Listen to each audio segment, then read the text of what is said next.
Hi అండి, welcome to చిన్నారి చిట్కాలు. ఈరోజు మనం మాట్లాడుకునే టాపిక్ బ్రెస్ట్ ఫీడింగ్ ఎలా చేయాలి. ఇది చాలామంది న్యూ మదర్స్కి యూజ్ అవుతుందని ఈ వీడియో చేస్తున్నాను. సో మనం బ్రెస్ట్ ఫీడింగ్ చేసేటప్పుడు ఫస్ట్ పొజిషన్ని మనం సెట్ చేసుకోవాలి. అంటే బేబీని, ఎగ్జాంపుల్ ఇది బేబీ అనుకుందాం. సో బేబీని మన హ్యాండ్ ఇక్కడ ఉండాలి. ఇలా మనం బ్రెస్ట్ ఫీడింగ్ చేయాలి. నిప్పులే కాకుండా ఓవరాల్ బ్లాక్ అంతా వాళ్ళ నోట్లోకి వెళ్ళేలా మనం పెట్టాలి. అప్పుడు వాళ్ళ నోస్కి ఏమి ఇబ్బంది ఉండదు. అండ్ వాళ్ళ చిన్న మన బ్రెస్ట్కి టచ్ అయ్యేలా మనం పెట్టుకోవాలి.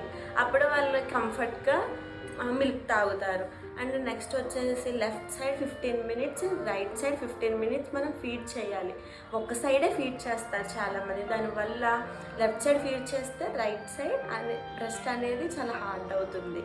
సో పెయిన్ కూడా వస్తుంది. సో ఎప్పుడు అలా చేయకండి. లెఫ్ట్ సైడ్ 15 మినిట్స్ చేస్తే రైట్ సైడ్ కూడా 15 మినిట్సే మనం చేయాలి.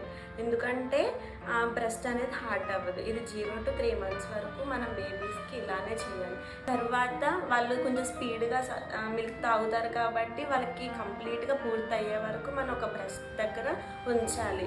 ఎందుకంటే లాస్ట్లో వచ్చే మిల్క్ చాలా థిక్గా వస్తాయి. దానివల్ల వెయిట్ గెయిన్ అవుతారు. బ్రెయిన్ డెవలప్మెంట్కి ఆ మిల్క్ అనేది చాలా యూజ్ అవుతుంది. సో ఈ వీడియో మీ అందరికీ యూస్ఫుల్ అవుతుందని అనుకుంటున్నాను. Thank you.